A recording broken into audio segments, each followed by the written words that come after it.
Bem-vindos a mais um vídeo sobre erros anatômicos. Meu nome é Daniel Bon, eu sou acadêmico de medicina da Universidade Federal de Pelotas. Bem-vindo a mais um vídeo sobre os erros anatômicos. Dessa vez falaremos da coluna. A explicação a respeito dos erros anatômicos da coluna vai se dar da seguinte maneira. Primeiro vou falar a respeito de fatores mecânicos e depois vou falar de fatores anatômicos propriamente ditos. O cerne do problema se deu quando ocorreu a migração da marcha quadrúpede para a marcha bípede. A carga passava pelo nosso eixo, aí, a nossa coluna, e era colocada da seguinte maneira, que era distribuída entre os 4 membros, especialmente aí nesses dois pontos. E com a evolução aí, o que ocorreu? A carga axial passou a ser aplicada diretamente sobre a coluna e apenas sobre um ponto final, que depois é dividido, mas basicamente um ponto aqui na coluna lombar e no quadril, depois se distribui para os 2 membros inferiores. Dessa maneira, a gente teve uma sobrecarga aí das estruturas da coluna, de maneira que foram criadas curvaturas fisiológicas para resistir a essas cargas axiais muito maiores do que quando quadrúpedes. Então foram criados esses arqueamentos que são chamados de cifoses e lordoses. Essas curvaturas, como demonstrado pela imagem, conferiram uma maior resistência e um equilíbrio para a coluna e também uma maior mobilidade, como a gente vai falar mais adiante. Então, vale a pena tentar aí, dentro dessa configuração nova, que o que aconteceu aqui, a região mais sobrecarregada foi a região lombar, justamente por causa que é o ponto final que recebe a carga a carga axial. Aqui nós temos a curvatura sacral no final, porém, ao osso aqui do quadril, onde a carga é dividida entre os 2 membros. Então, o ponto de maior tensão é a coluna lombar. E, inclusive, essa região, dor, ou seja, dor na coluna lombar, é a queixa mais comum de trabalhadores que ficam em pé por longas horas. Essas curvas aí vieram para ajudar a absorver essa energia extra. Porém, essas curvas causaram certos problemas que veremos adiante. O ponto negativo a ser citado a respeito do ângulo aqui das vértebras, a respeito dessas curvaturas então, que ocorreram, é que esses locais onde há um ângulo muito agudo, como esse exemplo aqui, que é o caso de T8 mais ou menos, é que esse ângulo causa certa fragilidade aí. Inclusive os locais aí com perigos de maior risco de fratura vertebral são, inclusive, é T8 devido a esse ângulo agudo aí, bem como outras regiões aqui, como assinalado no artigo, aí, incluindo o T12, L1, por exemplo. E isso é justamente por causa de um ângulo agudo ali, também tem relação com a mobilidade daquela parte da coluna, e também tem relação aí com o nível que a vértebra está na coluna. Obviamente, mais abaixo, ela vai ter uma carga axial ainda maior, uma força compressiva. Então, é uma combinação da mobilidade, da angulação e do nível da vértebra vai dizer a chance aí de risco de fraturas em comparação entre os níveis da coluna vertebral. E, além dos fatores aí físicos e mecânicos, como eu citei, devido à mudança aí de uma marcha quadrúpede para bípede, agora entraremos nos fatores anatômicos. E tudo inicia com o fato de que nós temos babalus entre as vértebras. Esses que extravasam quando comprimidos, causando problemas para as estruturas posteriores. E a resposta disso também está na nossa anatomia evolutiva. Vamos entender melhor, mas antes faremos uma revisão das articulações intervertebrais. Quem são as articulações intervertebrais? São as articulações que ficam entre as vértebras e permitem certa mobilidade. Essas articulações elas são classificadas como cartilagíneas, do tipo sínfise. E, basicamente, elas possuem discos de cartilagem entre esses ossos para o amortecimento dos impactos. E esses discos eles são sólidos, mas ao mesmo tempo eles são macios. Isso é, eles são compressíveis por causa de um componente macio. Então, o nosso babalu, basicamente, são os discos intervertebrais, que são compostos por uma parte externa e uma parte interna. A parte externa, ela é chamada de anel fibroso. Ela é uma parte mais fibrosa, rígida, com bastante colágeno. E essa estrutura que dá rigidez e ela que engloba a parte interna, que é o núcleo pulposo, que é o material como se fosse uma gelatina macio. E aí esses dois componentes, em conjunto, eles vão agir permitindo os movimentos que eu citei anteriormente. Olha aqui, quando uma carga é colocada no meio, por exemplo, o disco vai se comprimir dessa forma. Quando temos uma carga mais determinado lado, esse núcleo macio, esse amortecedor, esse air, que na verdade não é um air, é um gel, mais semelhante ao amortecedor do tênis da outra marca, da ASICS, do que o air. Dessa forma, aí temos o nosso próprio sistema de amortecedor na coluna. A gente pode falar mais disso em outros posts, como é que funciona esse sistema aí com envelhecimento, mas hoje vamos até aqui aos erros anatômicos. Então, basicamente, essa configuração aí nova da marcha bípede, ela causou mais suscetibilidade aí ao nosso babalu de rompimento.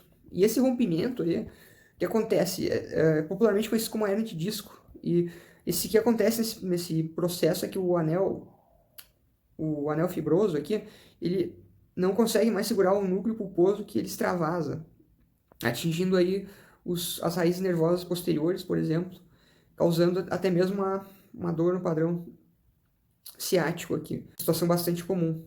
O curioso é que essa situação, as hérnias de disco, elas são quase inexistentes em outros animais em comparação com os humanos. Por quê? Porque o projeto original aí da coluna era resistir uma carga gravitacional, porém em direção ao peito, como nesse primeiro exemplar aqui, na escala evolutiva. Observe que a carga gravitacional é em direção ao peito. E com a evolução aqui, a marcha bípede, a carga começou a ser direcionada para baixo e para trás, conforme a gente foi levando aqui nossa cabeça. Ao invés da carga vir para o peito, como a nossa coluna foi originalmente projetada, a carga começou a vir para cá, para baixo e para trás. Dessa maneira, sobrecarregando estruturas posteriores anatômicas que não tiveram a adaptação necessária para resistir a essa carga nova. Conhecer essas estruturas, aí vale a pena citar o ligamento longitudinal posterior e o longitudinal anterior aqui. Percebam como o anterior, em função dessa questão de milhares de anos na escala evolutiva, aí, sendo quadrúpede, nós temos uma fita larga, espessa, cobrindo a parte anterior. Isso aqui a gente está olhando a vértebra de frente, não a vista anterior. E, em comparação com o anterior, olha como é o posterior. Um filete muito delgado e estreito, de maneira que ele cobre apenas uma pequena área aqui da região posterior das vértebras. Então, inclusive essa região aqui posterolateral é onde geralmente ocorre aí o prolapso do núcleo de gelatina do nosso amortecedor da coluna, que é como se fosse um babalu. E além desse fator aí, do ligamento longitudinal anterior e posterior, o nosso babalu da coluna, ele curiosamente, ele é mais fraco na parte de trás. E olha, comparem a espessura aqui anterior e a posterior. Ele é muito mais espesso aqui anteriormente, justamente pelo mesmo fator que o ligamento longitudinal anterior é mais espesso e forte. Então, tudo isso aí culmina nos prolapsos aqui do nosso gel, do babalu, por meio da parte posterior. Aqui a gente vê o processo, ó, o núcleo pulposo sendo extravasado à medida que o anel fibroso não dá conta de conter esse extravasamento, que ocorre justamente por causa das novas cargas aí excessivas impostas a essa coluna. E há outros fatores também que merecem ser citados, uma condição patológica, na verdade, chamada de espondilolistese. Visto que assim, a coluna, como eu disse, já várias vezes não foi projetada para o bipedismo, e essas forças para baixo e para trás não vão de encontro à resistência na qual a coluna é mais projetada para aguentar, que é em direção ao peito, né? Então, o que acontece? Acontece que essa carga nova pode causar o deslizamento entre os discos, certo? Uma subluxação. E esse processo aí tem o nome de espondilolistese. Agora a gente vai ver uma imagem desse processo aqui acontecendo. Essa imagem aqui exemplifica. Porém, não dá para ver muito bem, mas observe que atrás, ali a região posterior, é onde ocorre a subluxação. E eu peguei essa imagem para mostrar aqui o papel ainda do ligamento longitudinal anterior. que ele evita essa subluxação anterior da vértebra. Então acontece uma subluxação posterior, olha aqui, ó. Aqui o ligamento não está, né, representado, mas ele estaria aqui segurando. Já o de trás, que é o longitudinal posterior, aqui, aquela fitinha, ele não dá conta de evitar essa subluxação aqui. E aqui eu trago mais uma imagem aqui, uma coluna normal, e do lado esquerdo aqui uma subluxada posteriormente, espondilolistese. Outra questão aqui anatômica, outro fator anatômico, é que a nossa coluna é mais móvel e mais flexível do que a dos outros primatas, por exemplo, em relação aos macacos. E essa mobilidade aí, extra no humano, ela causa uma propensão aí para herniações. Então, aí, é por isso que a nossa espécie também tem mais casos de hernias de disco do que outras espécies. E, além dessa questão das herniações aqui, a gente tem também uma exacerbação das nossas curvaturas fisiológicas, que são elas as cifoses e as lordoses. Em casos patológicos aí, até relativamente comuns, em desvios posturais, por exemplo, temos aí hipercifoses, vamos desenhar aqui, a gente tem uma coluna aqui, cifose, e a lordose. Quando a gente tem essa curvatura aí em excesso, chama hipercifose. E a lordose da mesma maneira, quando a gente tem uma curva muito acentuada, a hiperlordose. E suponhamos aqui que a gente está olhando uma coluna de trás. Inclusive é como se avalia essa patologia, que é um teste chamado teste de Adams, para avaliar a escoliose. E é um assunto de semiologia, não vamos entrar aqui, mas a gente olha e a coluna está desviada, lateralmente. Aqui a gente está vendo um indivíduo de costas. Isso é chamado de escoliose e ocorre devido também à maior mobilidade aí que a gente tem na espécie humana. Mas por que essa mobilidade?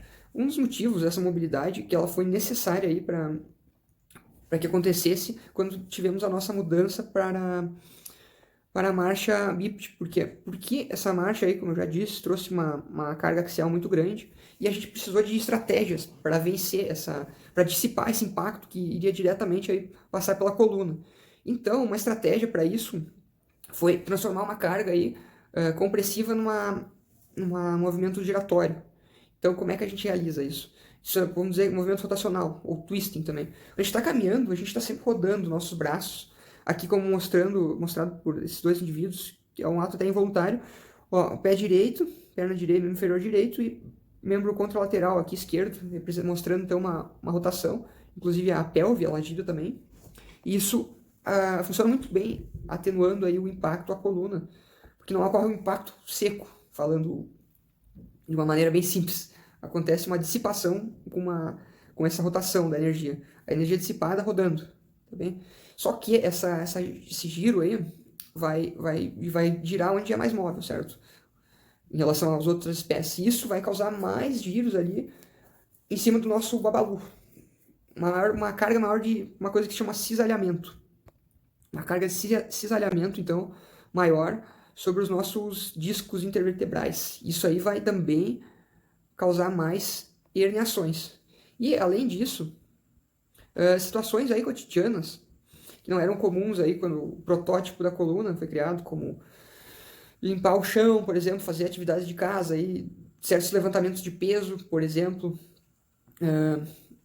com a postura inadequada também, ou com cargas muito grandes. E uma coisa muito comum aí, que é andar de mochilas. Todas essas situações, elas colocam mais carga nos discos, predispondo aí o nosso babalu, isso aqui, o azul agora, a extravasar. Como está demonstrado aqui na imagem, acometendo aí, nesse caso, as raízes nervosas posteriores. Então, o núcleo pulposo extravasa, porque o anel fibroso não dá conta de conter, porque posteriormente nós não temos o nosso ligamento longitudinal anterior, nós temos o posterior que é fino, que cobre uma pequena área, e o nosso anel fibroso aí de trás, ele também como é espesso na frente e atrás ele é mais fino.